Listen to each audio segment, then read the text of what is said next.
Olá pessoal, tudo bem? Eu espero que sim, espero que você esteja aí se cuidando, né? Nesse momento que a gente está em isolamento social, espero que todos estejam se cuidando para que logo logo tudo isso passe, a gente volte a se encontrar, ter nossas aulas normalmente, ter nossos encontros em sala de aula. Mas enquanto isso não ocorre, a gente vai fazendo aqui, tentando manter uma comunicação da melhor forma possível, através de vídeos, através de atividades. Nesse vídeo aqui, vou falar sobre estudos regionais, dois assuntos: o extrativismo na Amazônia e a atividade agrícola também na Amazônia. Duas atividades econômicas importantes que serviram para inserir a Amazônia no sistema colonial, na troca de mercadorias entre a metrópole e a colônia. O primeiro, o extrativismo. Quando os portugueses chegaram na Amazônia, eles vieram com a ideia de que aqui na Amazônia eles poderiam encontrar ouro, metais preciosos, assim como os espanhóis encontraram nos Andes. Mas, chegando aqui na região, não foi isso que eles encontraram. Aqui na Amazônia eles não conseguiram encontrar ouro, mas a Amazônia deveria participar de alguma forma desse sistema colonial. A forma encontrada para inserir a Amazônia no sistema colonial, então, foi o desenvolvimento da atividade extrativa, da retirada de recursos da natureza. O extrativismo é isso: a retirada de recursos da natureza, a pesca, a caça, a coleta de frutos, raízes, plantas. Tá? Então, através dessa atividade econômica, foi que os portugueses tentaram inserir a Amazônia no sistema colonial. E a principal mão de obra utilizada foi a mão de obra indígena. Lembrando, os indígenas há muito tempo já praticavam o extrativismo na Amazônia.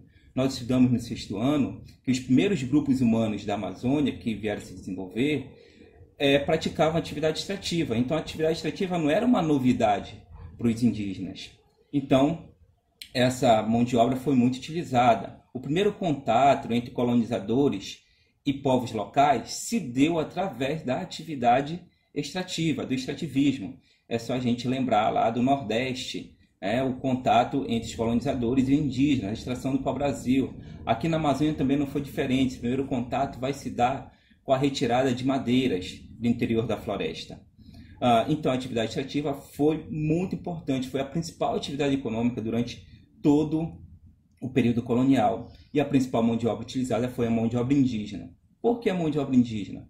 Porque o indígena conhecia a região, ele sabia onde encontrar os produtos, os recursos que os portugueses necessitavam para depois comercializarem na Europa. Então, não à toa, a principal mão de obra utilizada foi a mão de obra indígena. Tá? Essa mão de obra indígena era utilizada para tudo. O indígena, todo o trabalho pesado na atividade extrativa era feito pelo indígena. O indígena, ele remava as canoas que levavam os colonizadores para o interior da mata, em busca dos produtos da atividade extrativa.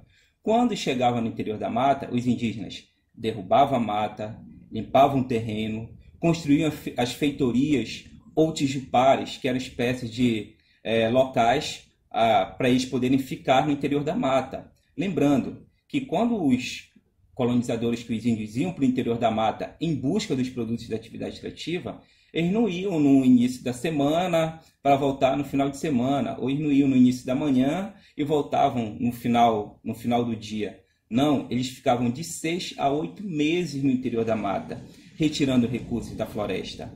Então, era necessário que ali eles montassem um acampamento.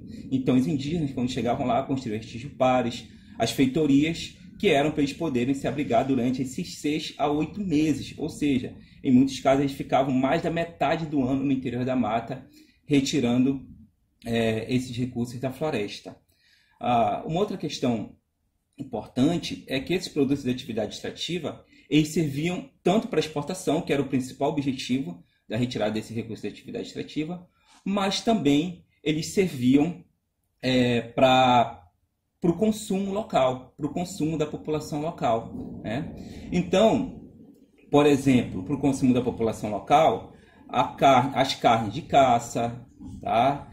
Para o consumo da população local, a farinha de mandioca, o peixe seco, servia de alimentação para a população local. E então, um outro recurso muito utilizado na época do extrativismo foi a madeira. Né? A madeira foi um importante recurso da atividade extrativa. Por que a madeira é importante recurso da atividade extrativa? Porque, principalmente para as construções, a maioria das construções feitas na época eram feitas com madeira. Por que a madeira? Porque a madeira era matéria-prima abundante aqui. Por exemplo, né, hoje a gente vê lá o Forte do Castelo, bonito, aquela construção lá toda bonita, toda em alvenaria, mas nesse caso, no início, quando foi feito o Forte do Castelo, ele foi feito de madeira. Né? Os fortes na Amazônia, de modo geral, foram feitos de madeira no início. As casas de madeira, as carroças, as embarcações, da madeira também eram retiradas tinturas. Tá bom? Então, a atividade extrativa teve um papel fundamental aqui na Amazônia. Foi a principal atividade econômica, como eu já comentei antes, aqui na Amazônia, tá bom? Durante o período colonial. O período colonial aqui na Amazônia, lembrando que ele vai de 1616, quando da chegada dos portugueses aqui na região, até 1823, quando o Pará ele adere à independência do Brasil.